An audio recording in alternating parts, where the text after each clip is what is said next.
Go to the next presentation, and the presented but associated Professor Gizem Parlayandemir, and it's called An Overview of Artificial Intelligence Cinema Interaction. You can start the Gizem Hocam. First, I want to unmute myself. Then I want to start my presentation by sharing my gratefulness, because it was an excellent and improving organization, and I want to thank all participants for sharing their knowledge and experiences, and also to organization committee, because organization was also so nice, especially the keynote. I want to thank for keynote speakers especially. I will not speak too long, because I know we are all holding our breath for Henry Jenkins' speech. It's Gizem Parlayandemir from Istanbul University Communication Faculty. My academic interests are mainly focused on new media, cinema, and gender, and interactions between these topics. I'm an independent filmmaker also, so I'm interested in the production side of the cinema too, and also independent filmmaking processes. Today I'm going to discuss the interaction between artificial intelligence and cinema. I'm writing an overview under this title, but first of all, let's think about the primary sources of the ideas about artificial intelligence. What is the origin of ideas about artificial intelligence, our hopes or our fears? Because in the early days of this innovation, most public views were rooted in literature and cinema. When we look at cinema history, for example, we see films such as Metropolis, Minority Report, or Matrix series, and we see how artificial intelligence technology affects humanity. And also we see some films just like Blade Runner, Artificial Intelligence, or Ex Machina, and we think from a post-humanist perspective and identify with artificial intelligence in that movies. And we see the consciousness of society and individuals affect the cinema. Like post-humanism, another case is the dehumanization of art and cinema. Recently, the position of artificial intelligence as a creator has been questioned. We can examine the screenplays of the movies due to the production processes and artificial intelligence mainly in three categories. Firstly, we see films like we see in House of Cards by Netflix, for example. The case considers the data about consumer behaviors while designing the product. Netflix is known to be a good actor that uses data efficiently. Hence, most Netflix productions are successful. I will be a little bit slower. The analysis of the script via artificial intelligence is the second case, as we see in Script Book Company, and we will discuss it for gender inequality case also. And the third one is the artificial intelligence writes the script, as we see in the films Do You Love Me, Sunspring, and It's No Game. This film, I will not show the videos because of the time restriction and copyright restriction, but you can find and watch them online. They are really interesting films, and they are available. Moreover, the name of Benjamin can lead us to rethink about the aura of that movies, referring to Walter Benjamin's famous essay titled Work of Art in the Age of Mechanical Reproduction. And also, artificial intelligence as a creator can also reopen the discussions about the author's position and the Roland Barthes essay, The Death of Author, and Foucault's questions, what's an author? The discourse and manner have been essential issues for art in general and cinema studies in special. As we all know, new media in general and artificial intelligence in particular have affected cinema and transformed video art, which is ontologically dependent on technology, just like cinema. The humanization of art and artificial intelligence-based art created a current debate in Turkey with the Refik Anadolu's exhibition between Refik Anadolu and art critic Ayşegül Sönmez. Maybe some of us can remember. dehumanization of art, and the criticism against the idea to the agenda, again in terms of how it can transform art and society relations in the long run, beyond the possibility of production in terms of studies. Levmanovich, in his speech the previous week, Can You Pass a Turing Test? AI, Creativity, and Digital Media, stated art has always been algorithmic and generative. As he underlined, it's very difficult for humans to do anything without repeating the same temples, schemes, patterns, because systematicity of all human behavior, including art making. Since we repeat the same temples, schemes, patterns while reproducing art, we sometimes repeat consciously and sometimes subconsciously and with the collective subconscious. So we may produce homophobic, racist, or gender inequal text while making art, even we really didn't want to make it. Yesterday, Kern, in his speech, I Will Live Through a Digital Media Revolution, mentioned increasing Hollywood feminism and LGBTI visibility.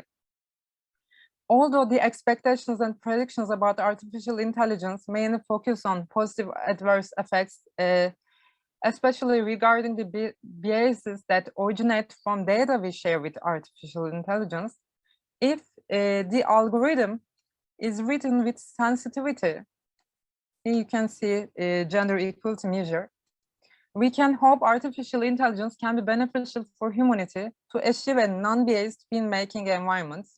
We see this sensitivity in the service of scriptbook, and we can also write many algorithms in order to achieve a more equal society, more equal art. For production and artificial intelligence, there are some topics to be discussed. For production design decisions about props, costumes, and settings, for cameras such as automatic depth of field, as we can see in iPhone 13, for example. For editing programs, use artificial intelligence in order to produce new films or restore the old films, such as Lumiere's first film's color correction. You can also find it on YouTube. Deepfake is also another case for film editing. For example, we are now able to produce fake videos and use that fake Excuse me videos. Gizem hocam, şeyiniz kaydı biraz ama sunumunuz ekranda bir şey oldu. Şimdi düzeldi. Tamam. Okay. Tamam. Thank Tamam. you. Teşekkürler. Also, we now can see the fake videos, and we can produce these fake videos, and we can use that fake videos for our movies. For example, we can make a lead actor as Elvis Presley if we want now. All the topics mentioned and more can be issues that the film industry must understand how to use, and film scholars must understand how these innovations will lead the new ones. It's also debatable whether the applications of online platforms can cause sometimes censorship. For example, here you can see the poster. While the algorithms speeding up and facilitations of reaching the target audience may be perceived as a positive effect in terms of publicity, the censorship of poster of Pedro Almodovar's latest film, Madres Paralelas, by the Instagram algorithm, and the subsequent reactions to Instagram, as a result of which Instagram apologized, and the poster remained in circulation, gained its importance as another case study on the subject. Now we know for distribution and exhibition, the effective channels can be chosen with the help of algorithm. There are some programs also, there are some applications, but it's also debatable whether the applications of online audience platforms that facilitate decision-making over customer experience through algorithm of online audience platforms will create an echo chamber in terms of cinematic experience in the process of transforming the public audience into a particular audience. because we all know from our Netflix experiences, for example, we can see same kind of films according to our previous watching experiences, trends, and also it can also create a echo chamber. And we need to think about it because alternative technologies offers us possibilities, and especially in post-pandemic world, post-pandemic era, we need them. But since we know the Cambridge Analytica case also, we must not be sure about our choices. We must think about them, whether we do choose them or we are convinced as we choose them, because sometimes we are affected from the big data that we serve to the system more than we expect. Also, copyright issues and transmedia productions are the other sides of artificial intelligence and cinema interactions, because as Jenkins always states, collective culture and fun productions are essential for transmedia culture, but artificial intelligence capacity for catching the data due to copyright law is improving, as we see in YouTube, for example. In the early days of transmedia productions, it was easier to share your content via YouTube, but now YouTube's algorithm has the data. For example, if you use the copyrighted soundtrack or something else.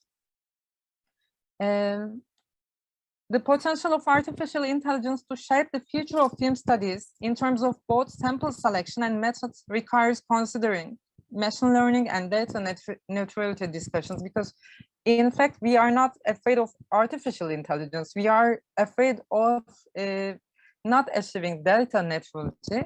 Analyzing a massive set or choosing the data from the universal set will be effective for cinema studies, also for both discourse analysis, compositional analysis, or audience analysis. Using algorithms and machine learning can change the future of cinema studies, because the main argument, the main criticism for film studies is the objectivity or positivity of film studies, and now we can achieve a non-discussable, more agreeable method. I'll be happy with your comments and suggestions and questions. My presentation is over, and thank you for listening. Thank you so much, Gizem Hocam, for your the impressive presentation. I will just ask the listeners if they have any question. There's applause from Nilüfer Hoca.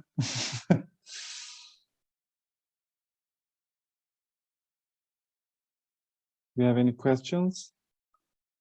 If you have any questions or comments or suggestions, please mail me, because send mail to me, because I'm still working on this topic and I need your contributions. Thank you.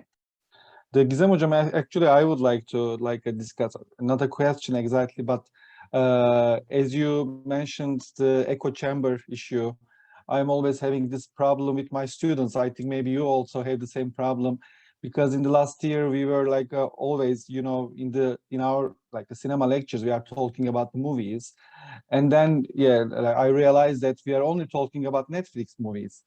And then I said that, okay, maybe just stop watching Netflix for a while and watch some festival films. I don't know, the world cinema, the Asian cinema, Latin American cinema, I don't know.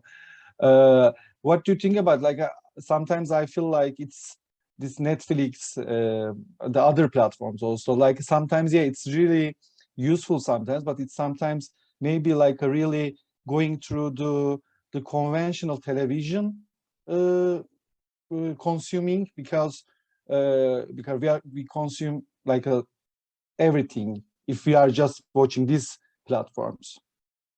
I agree. In fact, Netflix is not a is not an artistic platform. In fact, like movie is a little bit maybe innocent, but for Netflix it's like commercial TV marketing, and also for all. The Nilüfer Hoca says that language is barrier Yeah. there. Yeah, language is a barrier, but also maybe subtitle to watch movies with subtitle is not a very common habit for us also, because unutulmazfilmler.com or some platform like that, you can also find movies, and also in movie is also free for college students. You can watch many films, for example, from TRT2 and YouTube channels of the some, for example, a culture and minister, I forgot, but the governmental organization and whatever, and but we watch Netflix, but the Netflixes of ourselves are not the same. In fact, also we are in trap maybe in Netflix. Also, I'm in my Netflix trap, and you are in yours Netflix trap, because if I watch just independent movies, I always begin to see in my interface independent movies. For example, if you watch just Recep İvedik serials, you just see Recep İvedik serials from Netflix. It's just not the commercial echo chamber only. It's not only the commercial chamber. It's your commercial echo chamber. I think the main problem is, I think, for the customer-based marketing, it's okay, but when you deal with the art, you need to be open more to more new experiences. But just I need to stop talking for the next professors, and then we can discuss later. Thank you so much for the comments. And now you can stop the share screen, the Gizem Hocam. Yes. Okay, now we will go to the next presentation.